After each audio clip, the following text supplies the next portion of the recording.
ये है voice TV news network और आप देख रहे हैं वॉइस टीवी यूपी, खबर सबसे तेज। नमस्कार, मैं हूं आपके साथ कोमल गुप्ता। वॉइस टीवी यूपी पर आपका समाजवादी पार्टी का बूथ स्तरीय सम्मेलन हुआ संपन्न। पूर्व सांसद अक्षय यादव रहे कार्यक्रम के मुख्य अतिथि। कहा, सरकार पूरी तरह से फेल, 2022 में आएगी सपा की सरकार। बता दें, समाजवादी पार्टी का बूथ स्तरीय कार्यकर्ता सम्मेलन शहर के रामचंद्र पालीवाल हॉल में किया गया। इस दौरान कार्यक्रम के मुख्य अतिथि पूर्व सांसद अक्षय यादव रहे। कार्यक्रम को संबोधित करते हुए पूर्व सांसद अक्षय यादव ने मीडिया से बात करते हुए कहा कि फिरोजाबाद विधानसभा का बूथ स्तरीय सम्मेलन है, जो बूथ के प्रभारी हैं उनको बुलाया गया है। साथ ही बताया गया कि सरकार पूरी तरह से फेल हो चुकी है। 2022 में समाजवादी पार्टी की सरकार आएगी। आगामी चुनाव में सपा का परचम लहराएगी और बूथों को मजबूत करने के लिए बूथ के प्रभारियों को बुलाकर आगामी तैयारियों को लेकर निर्देशित किया गया है। वहीं एक सवाल पर कहा कि निषाद पार्टी वाले वही लोग हैं जिनको समाजवादी पार्टी ने गोरखपुर से चुनाव लड़ाया और तब के मुख्यमंत्री योगी आदित्यनाथ को हटाया था। मौका मिला, भाजपा में शामिल हो गए, गठबंधन कर लिया। ऐसे लोगों पर विश्वास नहीं किया जा सकता। साथ ही अमिताभ ठाकुर को गिरफ्तार करने को लेकर कहा कि उन्होंने गोरखपुर से चुनाव लड़ने की बात कही थी। इसके बाद उनको कोई कागज न वारंट कुछ नहीं दिया गया, बस इसके बाद उनको हिरासत में लिया गया। कहा कि हम लोग डेमोक्रेसी में रहते हैं। उत्तर प्रदेश की जनता का भविष्य अंधेरे में जाता दिख रहा है और चुनावी मुद्दे, विकास का मुद्दा, बढ़ती महंगाई, स्वास्थ्य सेवाएं खराब आदि प्रमुख मुद्दे हैं जिससे सरकार फेल हो गई है। बच्चे बीमार हो रहे हैं, मृत हो रहे हैं, स्वास्थ्य सेवाएं फेल साबित हो रही हैं। आज फिरोजाबाद विधानसभा का बूथ स्तरीय सम्मेलन है, जिसमें बूथ की समीक्षा करी जा रही है। बूथ के जो प्रभारी हैं उनको बुलाया गया है। कहाँ पे बूथों में काम करने की ज़रूरत है, ये सब हम लोग जानकारी जुटा रहे हैं और 2022 के चुनाव के लिए तैयारी कर रहे हैं। सर, सुल्तानपुर का नाम बदल दिया गया है, उस पर क्या होगा कि क्या भारतीय जनता पार्टी 2022 में जो नाम बदलना अभियान जो चला रही है, कहीं फिरोजाबाद का नाम तो कहीं किसी खेल मैदान का नाम बदलना, तो क्या ये सही है?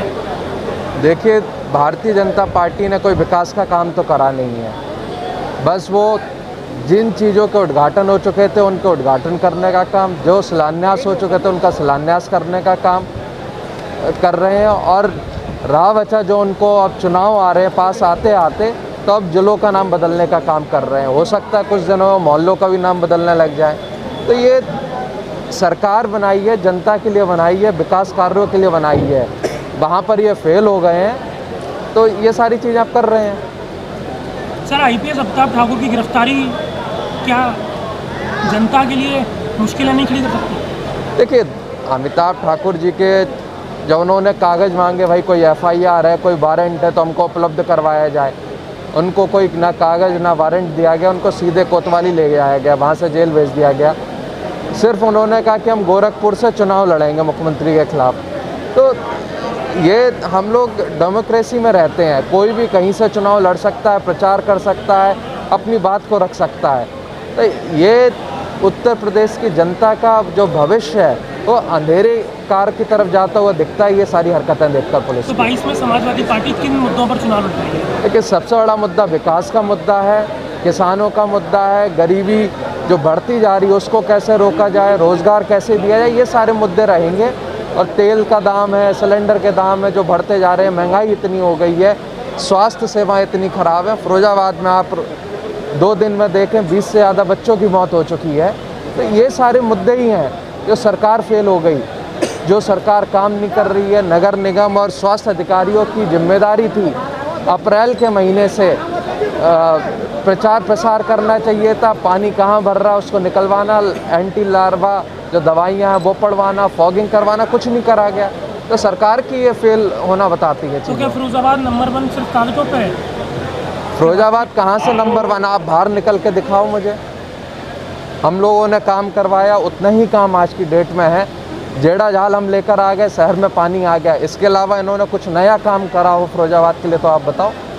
देखिए, निषाद पार्टी वाले वही लोग हैं जिनको समाजवादी पार्टी ने गोरखपुर से चुनाव लड़ाया और तब के मुख्यमंत्री योगी आदित्यनाथ जी को हरा कर इनको एमपी बनाने का काम करा था। और उनको मौका मिला तो भारतीय जनता पार्टी में शामिल हो गए, गठबंधन कर लिया, ऐसे लोगों पर विश्वास नहीं करा जा सकता है।